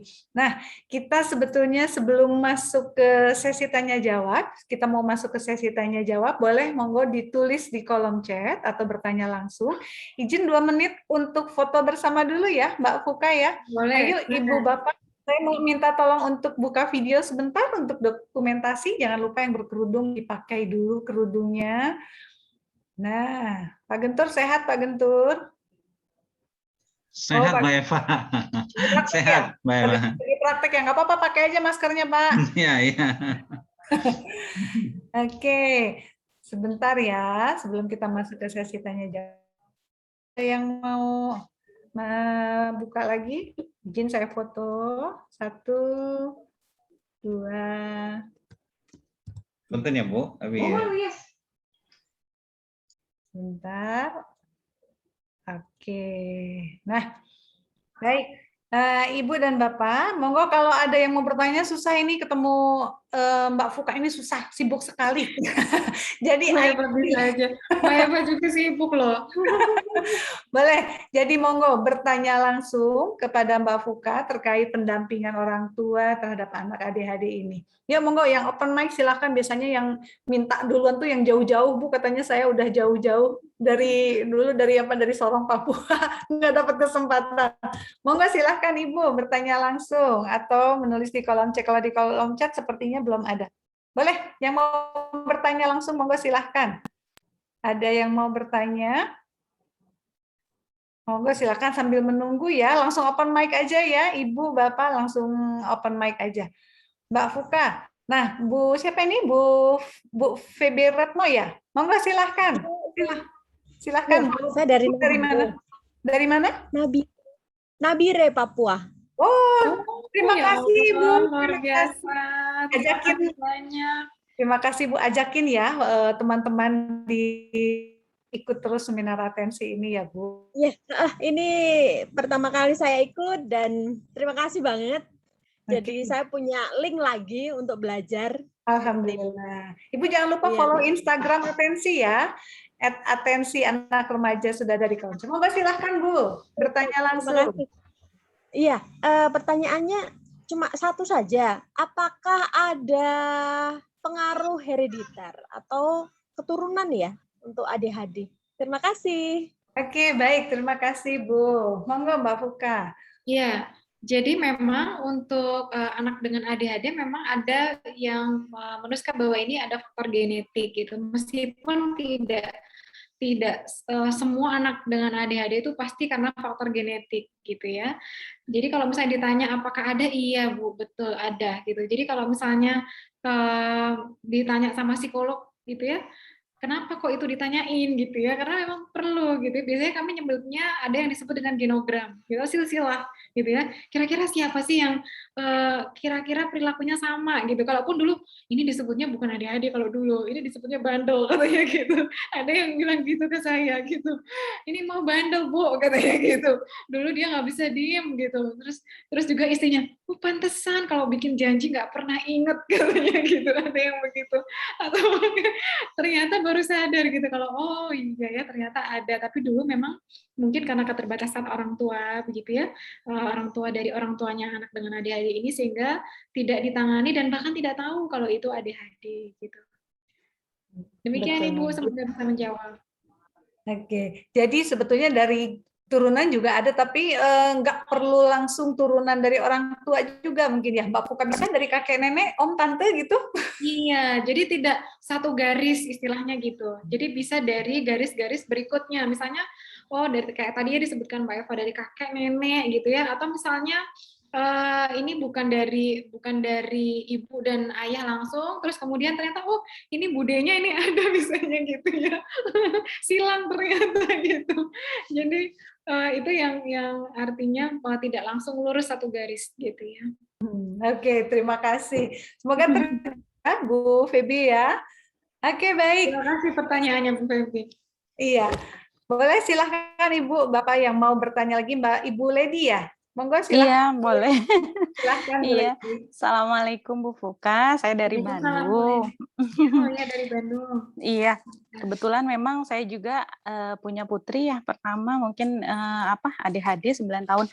Nah, pertanyaan saya ada beberapa. Yang pertama, ini untuk anak ADHD sendiri sebenarnya untuk sekolahnya harus yang sekolah inklusi ya yang menerima anak ABK atau sebenarnya nggak apa-apa gitu di sekolah umum biasa gitu Bu. Okay. Itu mungkin yang pertama. Kemudian yang kedua, anak saya ini sering sekali tantrum ya, dan agak susah gitu kalau udah tantrum dia sampai merusak barang gitu ya. Ini kalau misalnya saya berikan pelampiasan kayak samsak atau apa gitu, itu nggak apa-apa nggak, atau justru seharusnya tidak boleh gitu, harus kita kendalikan emosinya, dikasih tahu, ngobrol lagi, atau nggak apa-apa saya kasih istilahnya fasilitas untuk ngeluarin emosinya gitu. Nah, sama yang ketiga ini sebenarnya boleh nggak ya Bu, saya beritahu anak saya kalau memang dia ini ADHD gitu, atau lebih baik jangan diberitahu gitu Bu? Oke, ini pertanyaannya keren-keren ya Mbak Eva. Ya, tapi senang sekali gitu saya mendapatkan pertanyaan yang keren-keren. Terima kasih Bu Lady dari Sama-sama Bu. Ya, jadi yang pertama, apakah anak dengan ADHD itu harus di sekolah inklusi? Ini juga sering jadi pertanyaan ya. Saya biasanya mengarahkan untuk melihat dulu kondisi anandanya. Jadi kami pun para psikolog klinis juga akan mempertimbangkan hasil pemeriksaan psikologisnya, kemudian kondisi caregiver-nya, kondisi sekolahnya saat ini. Itu juga sangat penting. Karena apa? Ketika kita sudah tahu gitu ya, kita bisa memposisikan oh iya ya gitu, ini ternyata anaknya mudah tantrum. Kemudian gurunya nggak mau tahu, misalnya gitu ya. Gurunya nggak mau tahu, pokoknya ya saya bisanya gini Bu, gitu. Udah jelas bilang ke orang tua begitu. Kalau anak ibu nggak bisa diatur, ya saya nggak bisa, misalnya gitu. Nah, kalau sudah ada seperti itu kan berarti kesannya lepas tangan gitu ya. Tapi ada juga yang sekolah yang sangat baik, meskipun nggak ada gurunya yang shadow teacher gitu ya, tetapi beliau ini sangat peduli dengan anak berkebutuhan khusus. Dan beliau ternyata mau belajar. Saya senang sekali kalau ada guru seperti itu. Dan saya selalu bilang kepada orang tua pasien ataupun klien saya sampaikan, ini paketnya untuk significant others juga. Maaf, ini maksudnya paket pembayarannya gitu ya. Jadi silahkan Bu, kalau mau bawa gurunya, mau bawa kakek neneknya, mau bawa asisten rumah tangga yang mendampingi dia gitu, itu sampai saya persilahkan begitu. Karena apa? Bagi saya kalau itu sudah mau terlibat, itu sebenarnya membantu saya pribadi sebagai psikolog klinis. Gitu. Jadi kalau ada guru yang sudah mau seperti itu, Bu, berarti Ananda bisa di situ. Gurunya ini diajak aja ke psikolognya supaya mendapatkan arahan. oh seperti ini hasilnya begini ya Bu, hasil pemeriksaan psikologisnya. Nah, karena hasil pemeriksaan psikologisnya seperti ini, maka mohon dibantu nanti ketika di sekolah pendampingannya seperti ini Bu caranya. Mulai dari cara duduknya, dia ada di baris keberapa, kemudian bagaimana mengatur rotasi tempat duduk, bagaimana memberikan tugas, materi, dan sebagainya. Itu biasanya kalau saya lakukan seperti itu, Bu. Jadi kesimpulannya kalau misalnya apakah harus sekolah inklusi? Sebenarnya tidak, kalau sekolahnya punya itikat baik untuk bekerja sama. Karena sebenarnya Bu, ada juga sekolah inklusi yang tidak mau bekerja sama. Mohon maaf saya harus menyebutkan itu. Meskipun saya nggak perlu menyebutkan sekolahnya ya, tetapi artinya tidak menjamin gitu. Ada juga kok sekolah luar biasa ataupun juga sekolah inklusi yang justru kurang kerjasamanya, bahkan lebih baik dari sekolah yang tidak sekolah inklusi ataupun bukan sekolah luar biasa. Tapi mereka punya itikat baik, mau belajar, mau diajak bekerja sama, berkolaborasi. Jadi kalau menurut saya, mohon pertimbangkan dulu ya Bu, kondisi Ananda, tumbuh kembangnya bagaimana, apakah di sekolah itu bisa berkembang dengan baik atau tidak, kemudian gurunya, pihak sekolahnya gitu ya, kooperatif atau tidak, dan bagaimana dengan pihak keluarga. Kalau nyaman, silakan lanjutkan. Kalau tidak, maka silakan survei dulu. Perlu hati-hati untuk memilih sekolah yang baru. Survei dulu, pertimbangkan dengan baik. Kalau perlu, konsultasikan dengan psikolog klinis yang menangani. Gitu ya. Kemudian yang kedua, kalau tantrum. Apakah anak perlu pelampiasan atau diberikan pelampiasan? Boleh banget. Kalau di psikologi itu disebut dengan, ada yang disebut dengan ventilasi emosi negatif, ada juga yang disebut dengan grounding, gitu ya. Jadi kalau misalnya ada anak pemarah gitu, itu pun juga saya ajarkan bukan hanya ke klien anak ataupun pasien, gitu ya. Kalau saya di rumah sakit biasanya disebutnya pasien, kalau di biro psikologi disebut dengan klien biasanya, atau ke anak-anak saya juga. Jadi saya selalu bilang, kalau lagi kesel, sudah nggak usah bicara dulu, cari apa yang membuatmu nyaman. Tisu boleh, bantal mau dipeluk dulu boleh, mau ditinju-tinju boleh gitu. Artinya diajarkan gitu. Tetapi satu hal yang kita nggak boleh lupa, bahwa ketika kita mengajarkan pada anak bahwa ini boleh sebagai media mereka untuk melampiaskan emosinya, baik sedih, marah, benci, dendam, jijik, takut gitu ya, kita harus beritahu, ingat semua ada batasannya. Tidak boleh berlebihan, tidak boleh merusak, karena anak dengan ADHD ini rentan juga merusak gitu. Pada saat itu tidak dikontrol. Jadi misalnya tisu, nggak taunya satu kotak gede dihabisin semua Bu, padahal nggak ada stok, gimana ayo gitu, bingung kan di rumah. Jadi kita perlu antisipasi juga, perlu beri batasan. Jadi kalau misalnya Mama lagi kesel nih, misalnya gitu, nanti nggak tahu mesti gimana lagi, ya udah curhat ya sama tisunya dulu gitu. Kalau misalnya nggak mau bicara sama Bunda, tapi tisunya 5 aja ya Kak, misalnya gitu. Terus kan kalau tisunya habis gimana? Peluk Bunda aja gitu, atau peluk Mama aja, pasti lebih enak. Jadi itu juga kita perlu beri batasan, dan tetap diarahkan tadi ya, yang endingnya bahwa peluk Mama atau Bunda tadi, bahwa segala sesuatu sebaik apapun benda tersebut tidak seperti orang yang ada di sekitarnya, terutama orang yang peduli dan sayang dengan dia. Dan kita pun juga harus ingat, kita nggak boleh ibaratnya bergantung sama benda-benda tersebut. Ah udahlah, dia udah ada tisu di kamar sekotak gede misalnya gitu. Nggak boleh juga gitu. Kita juga harus peduli gitu. Karena mengabaikan emosi negatif anak juga tidak baik untuk kesehatan mentalnya gitu. Anak butuh ventilasi emosi negatif, butuh validasi emosi negatif dari orang tuanya. Contoh, ketika kita dia marah, oh iya nak, Mama ngerti. Itu memang bikin kesel sih, misalnya gitu. Oh iya, Mama ngerti kamu lagi marah. Ya udah, tenangkan diri dulu. Banyak gangguan psikologis karena kebetulan saya juga menangani pasien anak dewasa dan juga lansia yang ternyata itu ujungnya ada di masa anak. Bahkan masalahnya sepele, sering kali diabaikan oleh orang tuanya. Alah gitu aja marah, nggak apa-apa, oh gitu aja sensi amat sih, gitu lebay dan sebagainya. Nggak pernah divalidasi oleh orang tuanya. Sehingga ketika dewasa dia nggak percaya diri, udah punya jabatan penting tiba-tiba drop. Udah punya karir bagus, tiba-tiba nggak bisa kerja, gitu. Ternyata ujungnya ada di masa anak. Nah, kemudian yang terakhir tadi, sebentar, kok saya lupa ya, mohon maaf Bu Ledi. Yang ketiga, boleh nggak anaknya diberitahu bahwa dia mengalami? Oh ya, baik. Siap. Jadi kalau anak ini dikasih tahu atau tidak, sebenarnya yang paling mudah kita jadikan pertimbangan adalah usia perkembangannya.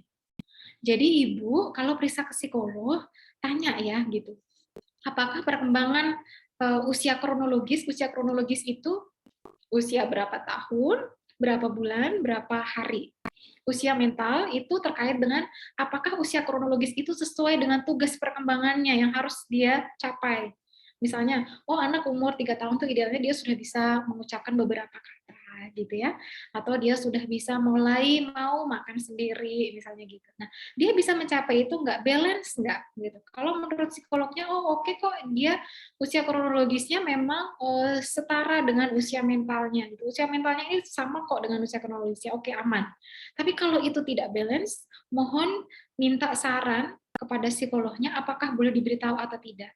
Kalau dia idealnya sudah di masa usia 9 tahun ke atas gitu ya, artinya sebenarnya di usia 8 pun boleh kok diberitahu, tetapi bahasanya yang digunakan harus hati-hati.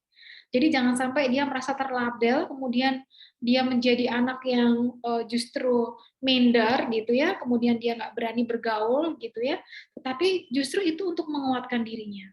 Contoh kalimat, karena ini seringkali ya, kalau misalnya psikolog itu seringkali kalau memberikan nasihat perlu lebih konkret gitu ya Mbak Eva, supaya saya rasa semua profesi sama ya, supaya mudah dipahami gitu.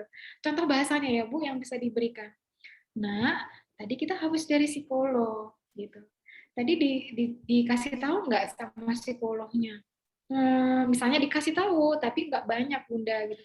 Nah, Bunda mau jelasin ya gitu. Tadi Bunda dikasih tahu sama psikolognya bahwa kakak itu seringkali kesulitan untuk fokus.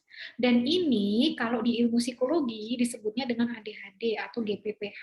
Apa itu mah? Biasanya anak ADHD nggak akan nyerah sampai di situ, pasti dikejar atau ditanya gitu.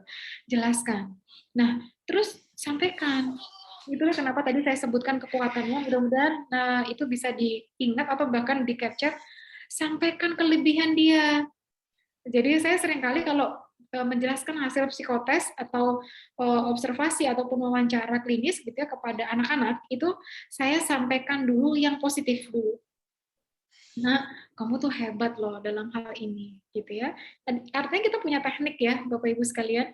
Jadi kalau kita sampaikan dulu apa yang membuat dia bangga. Nah, tapi sayang, kelebihanmu ini kadang-kadang kurang optimal nih, kadang-kadang suka nggak keluar. Kenapa? Karena ternyata kadang-kadang nggak fokus. Nah, supaya fokus nanti diajarin tuh sama tante. Misalnya, kalau supaya enak gitu, kalau saya sih sukanya udah panggil tante aja gitu, jangan panggil ibu. Tante Fuka nanti akan ngajarin gimana caranya supaya kakak bisa lebih fokus gitu. Jadi bisa dengan teknik seperti itu, Mah. Gitu. Dan ketika sudah remaja bagaimana pendekatannya berbeda gitu, seperti yang disampaikan juga oleh Ibu Yuka bahwa ada pendekatan yang berupa coaching, tidak lagi terapi seperti anak-anak ya gitu, lebih ke konsultasi diarahkan. Kalau bahasanya anak sekarang curcol dulu deh gitu, jadi curcol dulu, curhat-curhat dulu sama psikolognya, nanti dikasih tahu, Bu aku tuh suka lupa loh kalau ada tugas. Aku kalau dijanjiin sama temanku tuh aku tiba-tiba ngilang gitu aja misalnya gitu. Nah itu juga yang perlu dijaga. Jadi bahasanya seperti itu ya Bu, boleh, tapi sekali lagi perkembangan usia kronologis dan usia mentalnya harus dipertimbangkan dan pilih bahasa yang mudah dipahami, kemudian sampaikan kelebihannya.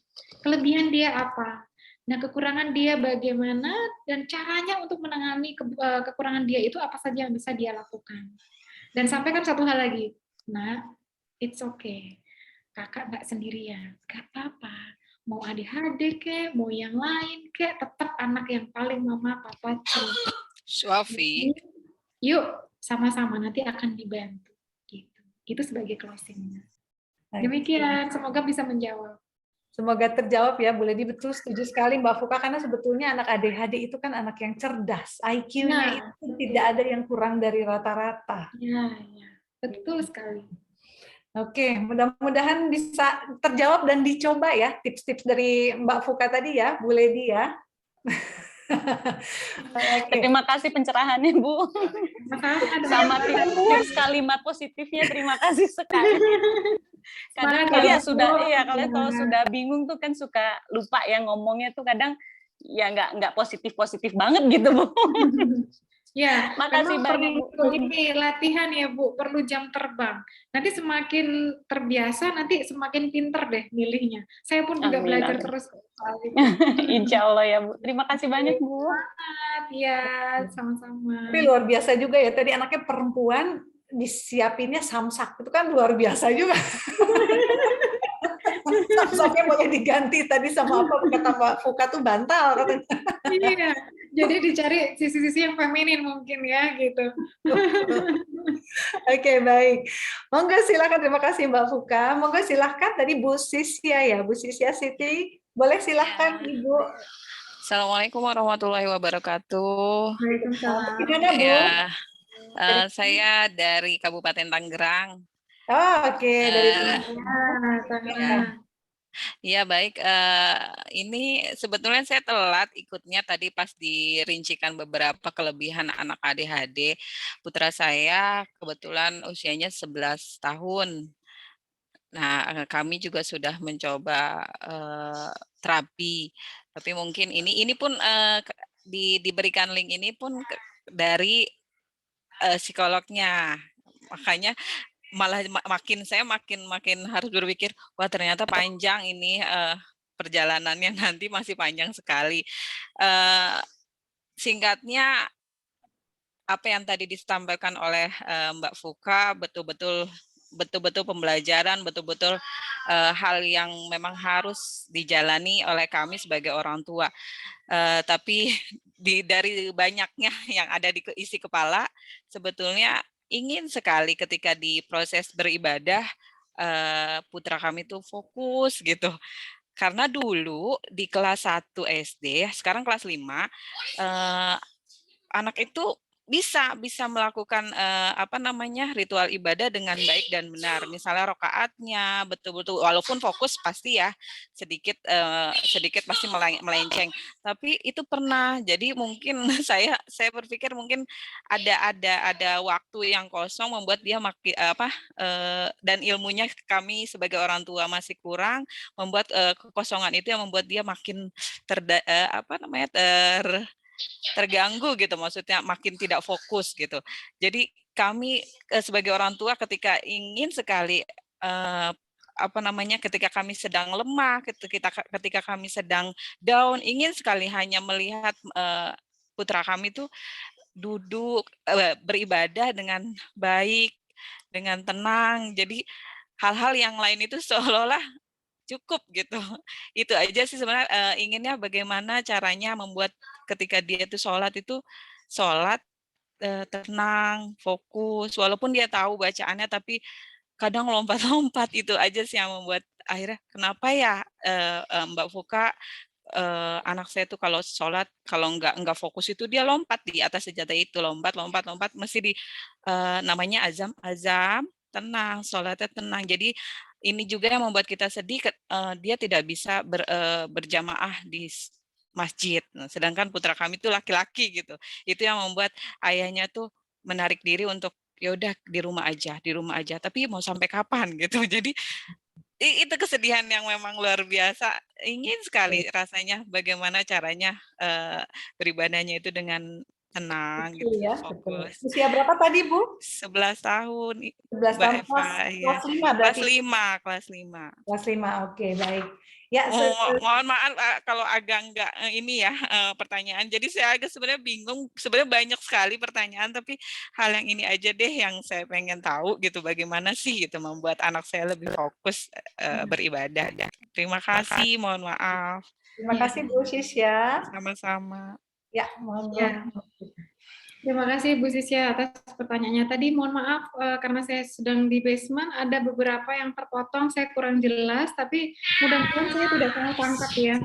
Jadi intinya adalah bagaimana mengarahkan Ananda untuk bisa khusyuk sholatnya begitu ya, bisa duduk, bisa diam tenang gitu ya, fokus dengan gerakan sholat yang harusnya dia lakukan.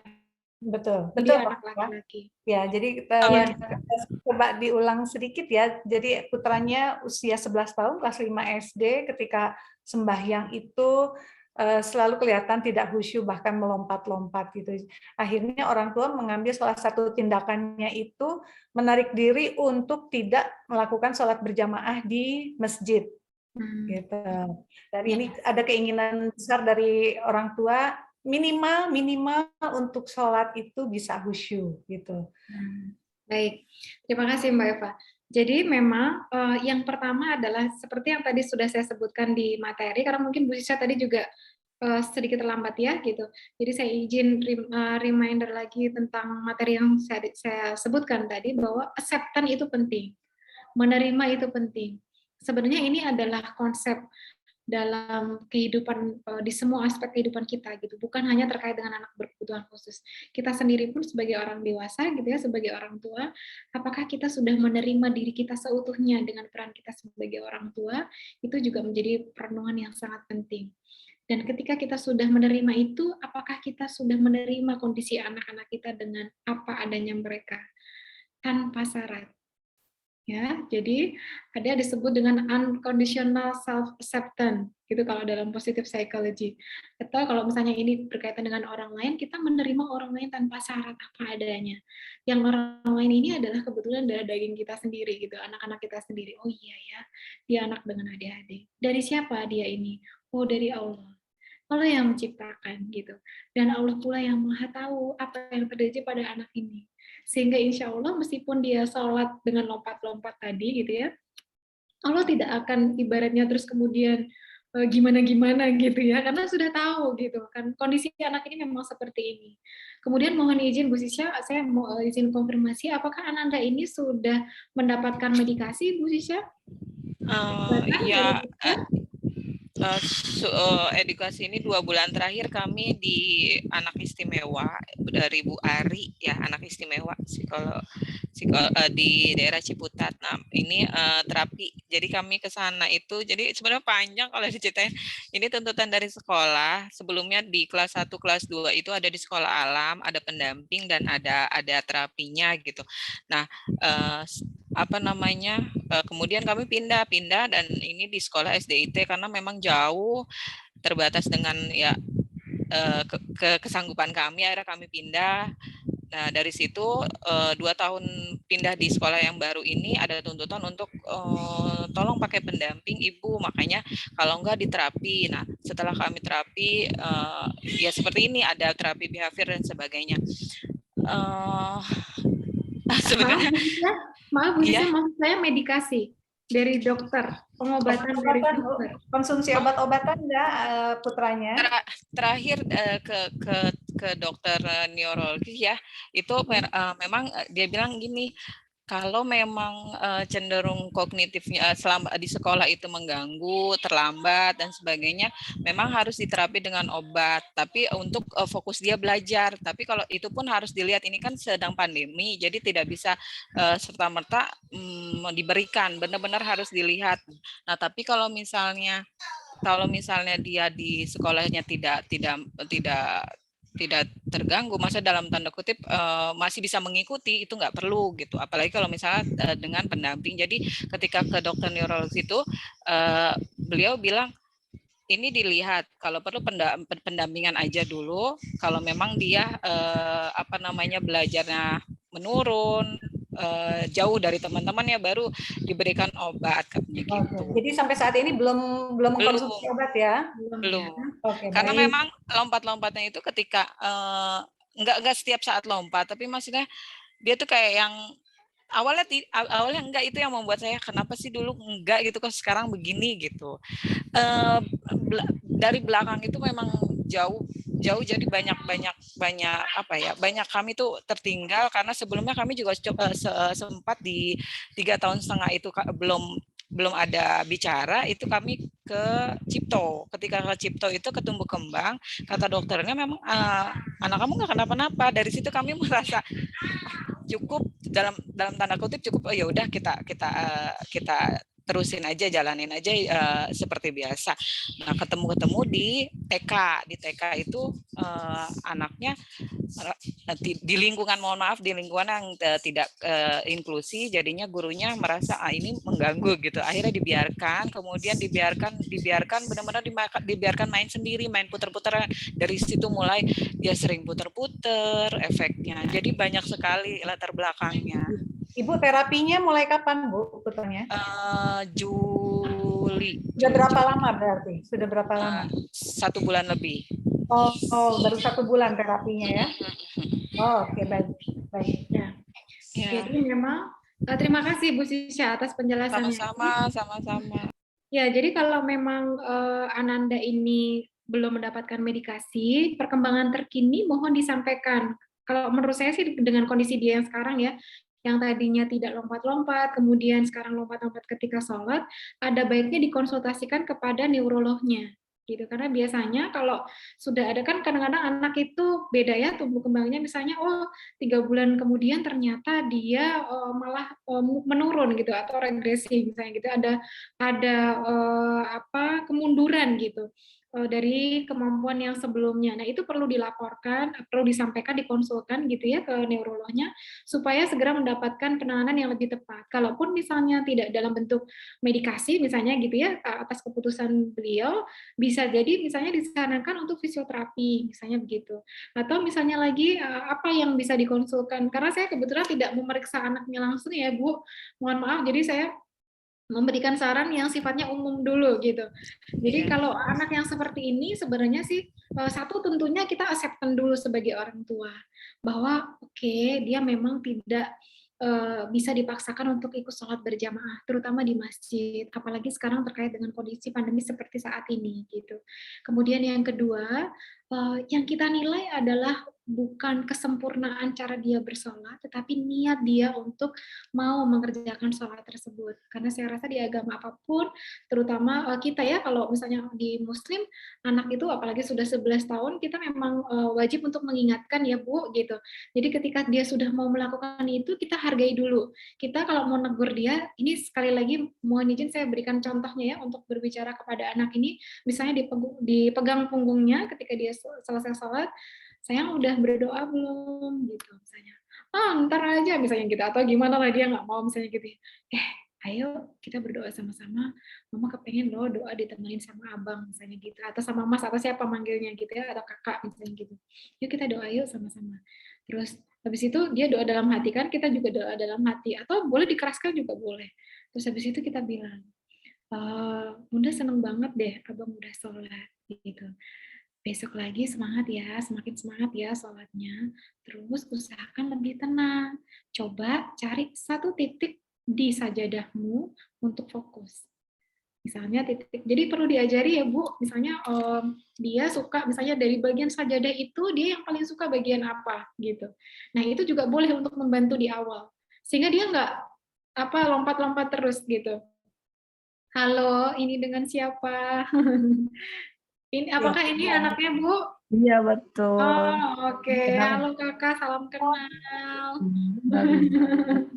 Assalamualaikum. Assalamualaikum. Waalaikumsalam. Namanya siapa nak? Opi. Nama lengkap? Rofi. Oh, Masya Allah. Rofi. Terima kasih sudah menyebutkan namanya ya. Salam kenal. Saya izin melanjutkan ya, Mama. Ya, Jadi kita berikan contoh dan juga mengucapkan dengan kalimat yang menyenangkan untuk dia. Nah, kalau misalnya dia bilang, aku bingung, aku nggak bisa, misalnya gitu.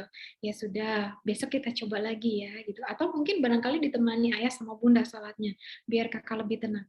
Jadi kita perlu tahu dulu, apa sih yang membuat dia tenang, gitu ya. Atau kalau misalnya, bunda tahu nggak kenapa aku nggak tenang? Aku tuh dari tadi lapar, misalnya gitu. Kami juga para psikolog ini sering diingatkan oleh Ibu Yuka, bahwa lihat dulu gitu settingnya gitu. Oh iya ya gitu. Kami pun juga sama ya Mbak Eva.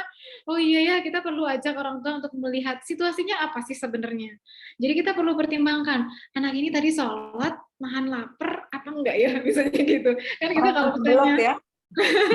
atau kebelet misalnya mau ke belakang, atau misalnya dia lagi tanggung banget terus orang tuanya misalnya nggak mau nanti gitu.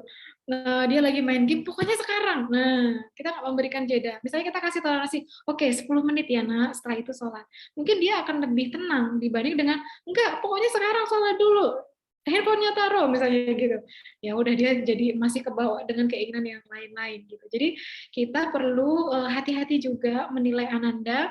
Kalau memang betul tidak ada yang mengganggu dia, hanya murni karena dia memang nggak bisa duduk diam, caranya seperti tadi ya Bu, kita ajak ngobrol setelah dia sholat, kemudian ajarkan bahwa kita apresiasi dulu bahwa kita senang dia sudah melakukan itu, kemudian kita ajarkan bagaimana caranya supaya fokus. Salah satunya dengan melihat satu titik di tempat sajadahnya itu, apa yang dia suka, dia nyaman gitu, sehingga dia hafal dengan bacaan sholat, dia bisa lebih khusyuk mengingat kepada Allah. Demikian saya rasa Bu Sisya, mudah-mudahan bisa membantu. Masya Allah, terima kasih. Semoga Sama-sama. baik, karena sudah jauh, atau Mbak Fuka masih ada satu pertanyaan di chat, masih bisa menjawabkah? Nah, satu pertanyaan ini ya Mbak Eva, saya Yang jawab terakhir dulu. ya. Soalnya sudah disampaikan. Iya, mohon maaf Bapak Ibu sekalian, saya karena ada jadwal berikutnya, jadi waktunya terbatas. Jadi saya izin satu lagi ya Bu, menjawab dari Bu Wiwin. Saya guru RA dari Bandung, bagaimana meyakinkan orang tua yang mempunyai anak dengan ADHD karena orang tuanya sendiri tidak menerima bahwa anaknya ADHD. Nah, ini seringkali juga menjadi keluhan para guru. Jadi, cara mudahnya adalah anjurkan untuk konsul ke psikolog. Ya, terutama psikolog klinis ya Bu. Sampaikan, Bu, anak ini sebenarnya pintar. Tapi mohon maaf, kami para guru belum menguasai cara yang tepat untuk membantu dia belajar. Supaya lebih tepat, mohon konsul ke psikolog klinis. Nah, nanti psikolog klinisnya yang akan menjelaskan. Biasanya kalau dijelaskan guru, tersinggung. Karena dianggap anaknya itu, emang anak saya kenapa? Gitu. Bahkan pernah tuh ada bapak gitu ya, datang ke saya, Bu, emang anak saya gila? Gitu. Saya disuruh datang ke psikolog. Bukan, Pak. Gitu. Karena memang belum tahu perannya psikolog. Jadi, pelan-pelan dijelaskan. Psikolog itu untuk membantu menegakkan diagnosa anak ini sebenarnya kenapa, ada apa dia dalam belajar, kesulitannya namanya apa, terus caranya bagaimana menanganinya. Terus kemudian kita perlu tahu cara belajar apa yang tepat, kemampuan dia sejauh mana secara psikologis, kemampuan kecerdasannya bagaimana, gambaran kepribadiannya bagaimana, cara dia mengendalikan emosi dan juga berinteraksi dengan lingkungannya bagaimana menurut ahlinya. Dalam hal ini adalah psikolog klinis.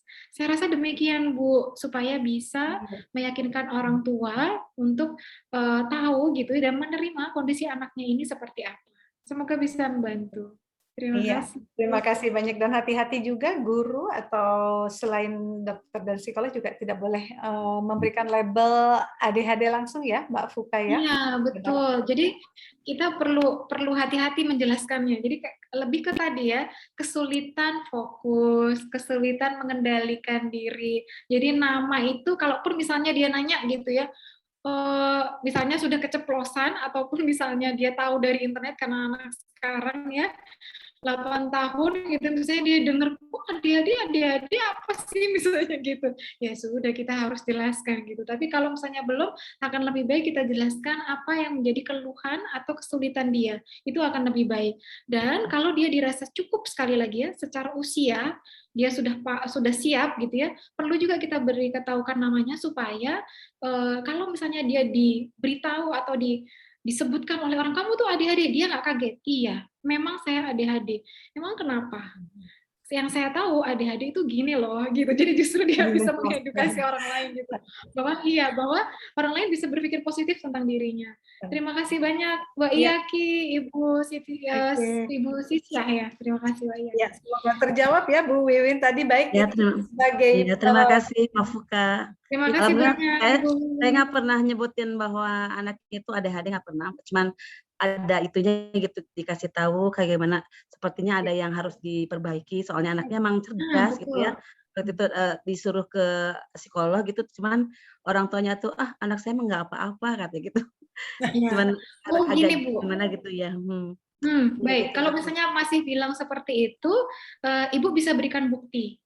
Bu, ini buktinya ya, gitu. Mungkin Ibu bisa cermati kembali. Barangkali mungkin saya salah, misalnya gitu ya. Ini ketika diajari ini, dia nggak bisa, Bu. Tapi ke hal yang lain dia bisa.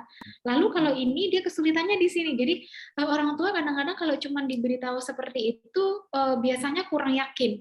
Ketika Ibu berikan contoh konkret gitu ya, dan ada bukti misalnya nilai atau barangkali hasil karya atau apa, itu biasanya akan lebih diterima. Mudah-mudahan membantu Bu Iwin. Ya, terima Iya, kasih Mbak Fuka. Terima kasih kembali. Baik Mbak Fuka, Ibu dan Bapak peserta, barusan adalah pertanyaan terakhir yang sudah dijawab oleh Mbak Fuka. Mbak Fuka, sebelum closing statement sedikit dari Mbak Fuka sebelum kita tutup. Ya, baik. Terima kasih Mbak Eva. Jadi intinya dalam pendampingan psikologis bagi anak dengan ADHD ini, yang paling utama kita adalah harus menerima dulu. Terima, oke, anak saya kayaknya ada sesuatu nih, gitu, yang perlu dibantu. Kemudian carilah bantuan profesional, dan yang terakhir, setelah kita berusaha semuanya berikhtiar, kita serahkan kepada Sang Pencipta dengan berdoa, dan yakin bahwa apapun kekurangannya, insya Allah akan ada pertolongan dari Allah. Dan semuanya adil kok diciptakan Allah itu. Artinya ada kekurangan dan juga ada kelebihan. Jadi kita harus optimis. Betul. Dan mungkin tadi ya selalu mengikuti petunjuk yang diberikan oleh psikolog juga ya, Mbak. Iya, betul. Jadi itu juga. Oke. Iya, baik, terima kasih banyak Mbak Fuka, Ibu Bapak peserta yang sudah hadir. Kita sudah di akhir sesi. Dan Bapak, karena seminar atensi ini selalu rutin diadakan, jadi silakan untuk follow Instagram di Atensi Anak Remaja, atau boleh buka websitenya di atensi.id. Bagi yang tidak bisa hadir, silakan mengakses rekaman semua seminar atensi di YouTube Atensi Anak Remaja. Baik, terima kasih banyak Mbak Fuka sebagai narasumber, ilmunya sangat bermanfaat dan sangat applicable ya, mudah untuk diaplikasikan gitu. Terima kasih banyak. Ibu Bapak yang sudah hadir juga terima kasih banyak. Mohon maaf jika saya sebagai penyelenggara ada kekurangan dan kesalahan dalam ucap dan sikap. Ya, kalau begitu saya tutup. Wassalamualaikum warahmatullahi wabarakatuh. Waalaikumsalam warahmatullahi wabarakatuh. Mbak Fuka, terima kasih. Dan dimudahkan. Terima kasih banyak Terima Mbak kasih. Fuka. Sama-sama. Boleh? Mohon izin. Ya, izin saya tutup ya. Ya.